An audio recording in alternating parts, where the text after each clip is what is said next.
तुम्ही कधी असा विचार केलाय का की जे पार्सल तुम्ही मागवत आहात हॉटेल्स मधनं किंवा कुठल्याही क्लाउड किचन मधनं, ते तुम्हाला 100% तुम्हाला काय गॅरंटी की ते चांगल्याच पदार्थाने बनवलेले असतील? कशावरनं ते सडके टोमॅटोचे नसतील, कशावरनं त्या पिठामध्ये आळ्या नसतील, आणि कशावरनं खाली सांडलेली गोष्ट तीच तुम्हाला पॅक करून दिली नसेल. आता तुम्हाला हा देखील प्रश्न पडला असेल की हा आपण काय बोलतोय कशावरनं, परंतु अशाच घटना वडगाव बुद्रुक मध्ये स्थित एका कॅन्टीन मध्ये क्लाउड किचन मध्ये होत आहेत. तर ह्या गोष्टीवरती आपल्यासोबत बोललेला महाराष्ट्र नवनिर्माण सेनेचे नेते प्रमोद घुले पाटील, आपण त्यांच्याकडून जाणून घेऊयात की त्यांच्याकडनं हा खुलासा झालेला आहे. तर आपण त्यांच्याकडनंच बातचीत करून जाणून घेऊया की नेमकं इथे काय विषय होत होता आणि केव्हापासून हा विषय चालू होता. दादा, हा जो सर्व विषय आहे हा इकडनं केव्हा उघडकीस आला तुम्हाला? कधी हा गेल्या 1 महिन्यापासून मी या गोष्टीची शहानिशा करत होतो. सगळ्या गोष्टींची शहानिशा केल्याच्या नंतर ना या ठिकाणी राईस ते हे बाथरूम आहे, या ठिकाणी बाथरूमचं पाणी वापरून आतमध्ये करतात. अक्षरशः सडलेले सगळे पदार्थ ते जेवणामध्ये वापरतात. अक्षरशः खाली पडलेलं परत पिझ्झा हे लोकांना डिलिव्हरी करतात. हे लोकांच्या जीवाशी खेळतात. अक्षरशः लहान मुलांच्या जीवाशी खेळतात ही कंपनी. यांचे आपल्या पुण्यामध्ये 40 आउटलेट आहेत. अख्ख्या देशामध्ये 450 आउटलेट आहेत त्यांचे. 450 ह्या कंपनीचे. बरं. आणि मागच्या वेळेस देखील म्हणजे बहुतेक जेवढं आपल्याला माहिती मिळालेली आहे, मागच्या वेळेस देखील मुंबईमध्ये देखील ह्याच कंपनीचं माझे मित्र आहेत मुंबईला, त्यांनी हा विषय मुंबईमध्ये गाजवला होता. पण त्याच्यानंतर कुठलीही कारवाई पोलिसांनी पण नाही केली आणि महाराष्ट्र शासनाने पण नाही केली. आज याची आम्ही महाराष्ट्र शासनाला कंप्लेंट दिलेली आहे. काय जर याच्यावरती कारवाई झाली नाही तर इथनं पुढे यांचे सगळे आउटलेट हे महाराष्ट्र नवनिर्माण सेना फोडणार म्हणजे फोडणार. आता तुम्ही इथे देखील बघू शकताय, व्हिडिओच्या माध्यमातून देखील आपण तुम्हाला व्हिज्युअल दाखवू. इथे ही मोरी बघा तुम्ही. इथे ते काय असेल ते पाणी घेऊन जातात किंवा राईस धुतात वगैरे, जे XYZ गोष्टी असतील त्या इथे करतात. आणि ह्याच्यात मागे तुम्ही ते याच्या मागे तुम्ही बघू शकता इथे वॉशरूम आहे. म्हणजे स्वच्छता धाब्यावरती नाही का इथं, म्हणजे इकडचं पाणी वापरतात, समोर वॉशरूम आहे.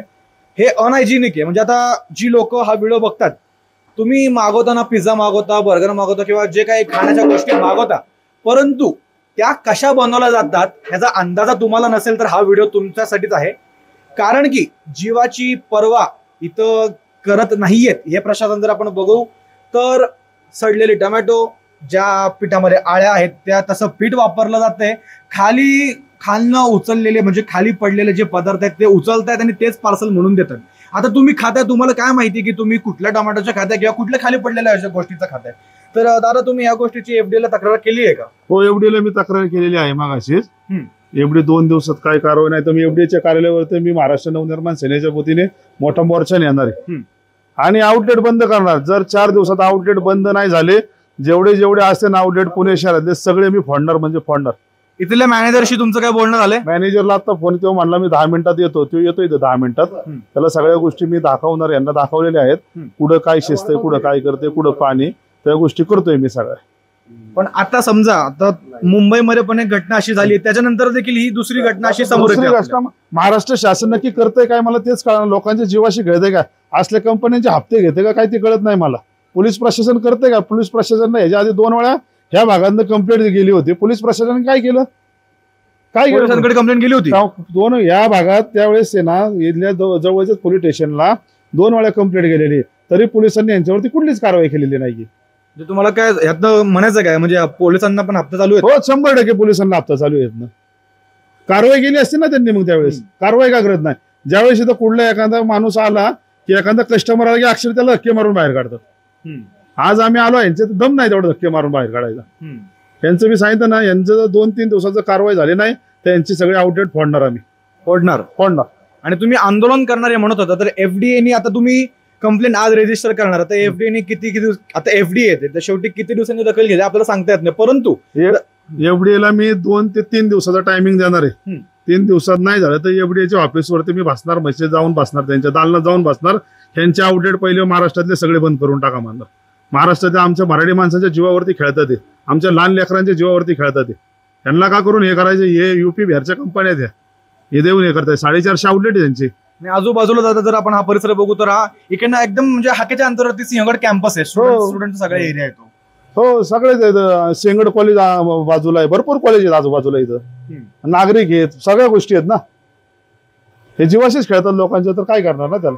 आता तुम्ही त्यांच्याकडे लायसन्स तरी आहे का? पण FDA लायसन देत नव्हते. ज्यावेळेस त्यांना मनशे स्टाईल दाखवले तेव्हा त्यांनी लायसन दिले.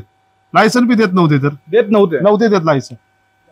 तर आता आपण इथे बघितलंय की महाराष्ट्र नवनिर्माण सेनेचे प्रमोद घुले पाटील जे आहेत त्यांनी आता हा मुद्दा उचलून धरलेला आहे. त्यांच्यानुसार की इथे लोकांच्या जीवाशी खेळणं चालू आहे, म्हणजे निकृष्ट दर्जाच्या ज्या गोष्टी आहेत ते इथे खायला दिल्या जात आहेत आणि नागरिकांच्या जीवाशी इथं खेळ करण्यात येतो. आता अशा बऱ्याचशा गोष्टी असतील किंवा असे बरेचसे किचन असतील ज्याच्या माध्यमातून आपल्याला माहिती असेल, म्हणजे तुम्हाला आम्हाला येताना फ्रेश पिझ्झा येतो, फ्रेश बर्गर येतं, फ्रेश ज्या काय गोष्टी आहेत ते येतात, परंतु त्या कशा पद्धतीने बनल्या जातात हे तुम्हाला आम्हाला माहिती नसतं. तेच आपण या रिपोर्टिंगच्या माध्यमातून तुम्हाला दाखवणार आहोत. आणि अशाच बाकीच्या अपडेटसाठी पाहत राहा न्यूज.मी. अंशुकाशी.